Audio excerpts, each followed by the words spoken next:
20 minutes or less is usually what we do. But folks, thanks for joining. If you don't know, my name is Whaley. I'm from Teal. I'm the CRO and co-founder. Reid is my partner, also co-founder and our CIO. He's sharing his screen right now.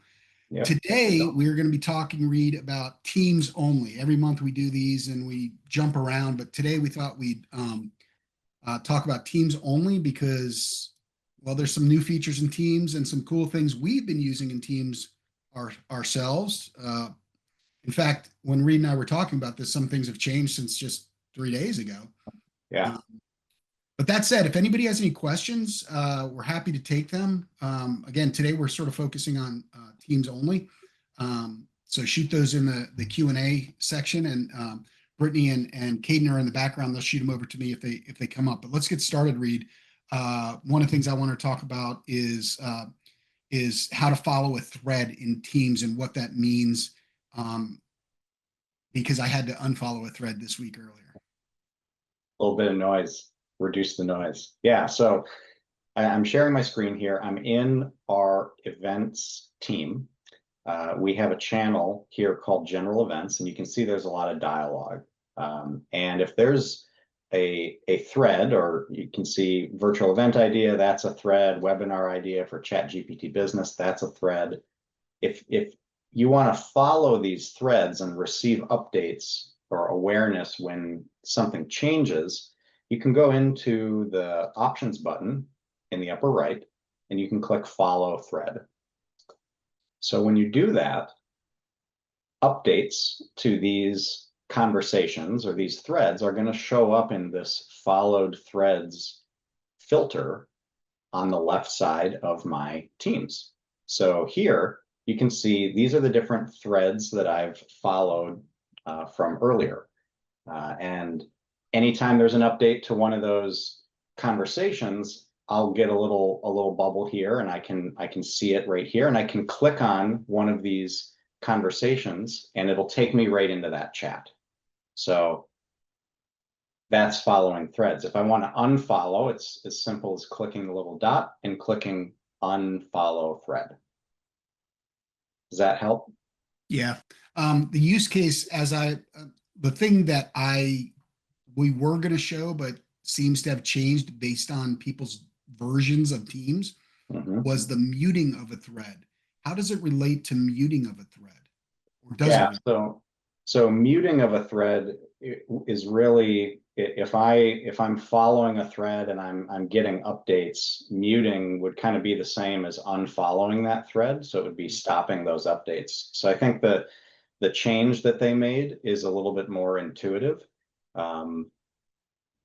Just personal opinion, but yeah. Oh, your personal opinion is value. We see you as the expert. Let's move on. Some of the things, we have more than 20 minutes, so we're going to have to sort of fly through these, and we're not going to get to all of them. Some of them are a little kitschy. Some come from people in our organization, and we'll name those people when we get there. But the next one is actually brand new, and it's sort of fun, but I think it was just released, and that's multiple emojis, which you and I have been using significantly since it came out, but I don't think anybody else in our company has actually realized that it's available. Yeah, so when you see a message, one of the things that you can do is add, a reaction to that message. And when you do that, it's going to put a little emoji icon right here. So like if I give it a thumbs up or a like, it's going to put that little emoji there. Now you can have multiple emojis that you can add to a message. So instead of just one, I could add more. So I could add a muscle.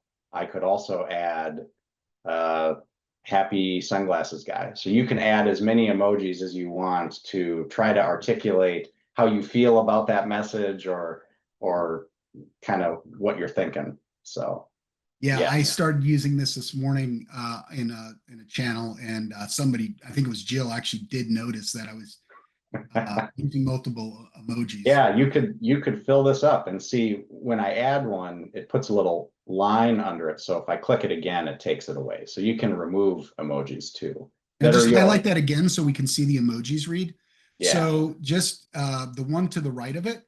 Oh, this one? So you can see that Reid, I'm not sure how that got into Reid's, but we've added some custom emojis. Yeah, And that's a foreshadowing for future Microsoft tips and tricks, because we don't have enough time to get into that. But that sure. is one specific to us, and you'll see a teal. If you do it again, you'll see a teal icon. Mhm. Apparently, you don't use a teal icon, but in I mine, I must have a not. teal icon. You can go But into yeah, your there you go. organization's emojis. So down here where we've uploaded our own, and yeah, there's the teal icon right there. You guys use that more than I do. There it is. So, Reid, I want to talk about two things. One is real easy, and we've talked about it before, but there's two ways to get to all keyboard shortcuts. Mhm. So could you show those, and then also how you can edit the shortcuts? Yeah, yeah, the editing is the new part. So tons of keyboard shortcuts in Teams. I've shared some of my favorites before, like Control E, Control G. The shortcuts are available under the settings menu in the upper right-hand corner. And then there's this keyboard shortcuts screen that pops up. The feature that's been added is now you can click on the edit shortcut and you could customize any one of these shortcuts to change it to something else. Like maybe you have another application that runs that is using a particular keyboard shortcut and it conflicts with something that you want to do in Teams. So this is really helpful. You can see there's just a ton of different shortcuts available for Teams, and you can change any of them by clicking edit, and then you type in the keyboard combination to make that change. So So, Reid, you mentioned the one business. The only reason I have changed one of these personally is the business case you mentioned is I use something called Greenshot, I think it's called. Is that it? yeah, yeah, for For taking for screenshots. for I love that. screenshots, and that uses a hotkey that also uses a hotkey for Teams. So I made the choice to change the Teams hotkey.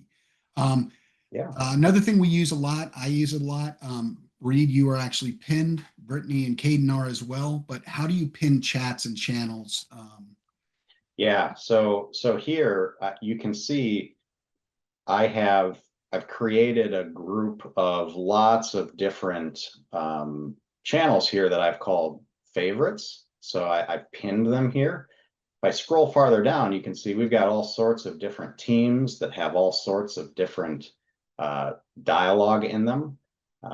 I can find one of those channels and I can click on the more options, and it's right here, show in. You can pick where you want to add that channel to. So if I want to show this channel or pin it to my high priority section that I've created, and I can create a new section if I want to, but if I want to pin it to that high priority section, I click that. And now when I scroll up, you can see there's that AM team general channel is pinned to my high priority section. So yeah, that's how you pin.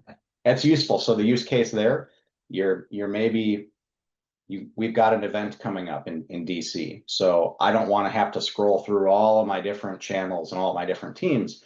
So I found that channel and I pinned it to my favorites. So it shows up at the top, and you can see I've got a bunch of stuff here that I'm filtering through that shows up here at the top. So So when we pinning, actually do that in-person event, which we're doing in Tyson's Corner on September 18th, I believe, yeah, you'll unpin it. right. After the event, I'll unpin it. Yep. Mhm. Cool. So two others we want to talk about before we get into some settings features, but slash commands and set work location, and why you would set work location. Yeah. So the slash commands are kind of like these keyboard shortcuts. We talked about keyboard shortcuts earlier. If I go up to the search menu at the very top of my Teams window, I can hit that slash /. Now I've got all these different options that are available. So slash commands are really useful to go to another location. Maybe I want to set my status to do not disturb. Maybe I want to go offline in Teams. You'll recall that in the past, I've shared one of my favorite features is using Control E to get up to that box. So I've got my hands on the keyboard, I'm typing to people. I hit Control E, I hit slash, And now I can go on DND very quickly without ever touching the mouse. So the slash commands are really helpful and often overlooked by people. Hey, So Reid, before you get to the set work location, how yeah, would I change Control E? how would you change Control E? Yeah. You'd be able to go up to your settings under keyboard shortcuts, right there, open search, and then I pick another letter, Control S, maybe I was for just testing you to make sure you remembered yeah, what you it just taught does. us. All Yeah. right. So, anyways, setting work location and why that could be helpful, especially in this hybrid post-COVID world. Yeah, so Microsoft has been adding some hybrid work features to Teams and to Outlook. So when I'm in Teams, I can click up on my little logo, my picture in the upper right corner. You can see I'm in Do Not Disturb now. I've got a little message. We could talk about that another day, a status message that shows up to people. But there's this option here, working remotely or working in the office. This is where you can tell your team where you're going to be. So today I am working remotely. I'm not in our office in Minneapolis, but if I was, I could click office and this will change to office. And now if I open up, I'm going to Just open so you up. know, I just changed mine to working in the office as well. Okay. I'm going to open up Outlook and I'll bring it over to my other screen here in a second once my calendar loads. But you'll see, second here. There we go. Okay. So I'm going to drag my calendar in here. Now you can see at the top of my calendar, I have a little icon that shows where I'm working. And after a few seconds, it takes a few seconds here, it'll show who else is in the office today. So I set in Teams that I'm going to be working in the office. I just changed that. You changed it on your side. I can see in my calendar who else is in the office today. So Gar's in the office, and Dave is planning to be in the office. I can go forward and I can say, okay, I'm going to be in the office maybe tomorrow, and say, okay, I'm going to come in tomorrow. So other team members can see that. They don't have to have access to my calendar. They don't have to have access to my items in my calendar, but they'll be able to see where I'm going to be working, which really helps collaboration when you've got people floating in and out of the office all the time. Yeah, So so that's that's interesting. That's surprising to me. You surprised me even because I didn't know you could go forward. Yep, you can go forward. And do that. So Yeah. that's awesome. I just cleared mine just in case it was important. Yeah, so let's get into settings. Some cool things in settings. We got about 7 minutes left. Sure. So we'll push through these. Of course, this is going to record it and we'll share it with everyone if anyone has questions. Yeah. It'll be there for you. But I'll throw out my little Easter egg. Jill, how's it going? She actually brought this to our attention, right? Yeah, I did not know about this. Yeah. But as soon as I heard about it, I made the change and it is awesome. Yeah, So so just real quick, show us settings and how to change the tones for incoming calls, yeah, Teams yeah. calls. So you click that three dots at the top, you go into your settings, tons of different settings here. We're gonna go down to the calls section and you can choose your ringtone. You get that Teams call, it's kind of annoying. We That might dread it. particular ringtone is quite triggering for a lot of people. Yeah. Can you hear that? Yeah, we're not going to be able to hear it on this, I don't think, Oh, but you okay. can change it. Yeah. But so there's a bunch of different options, and remix is the one to select because when I hear that, now I want to answer that call. I'm excited to answer the call. So that's awesome. Thanks, Jill, for finding that. Okay, but remix obviously is a subjective choice. Mhm. The other things you can do here that we should point out real quick is if you call somebody and they don't answer, like I'm always calling Brittany, she never answers.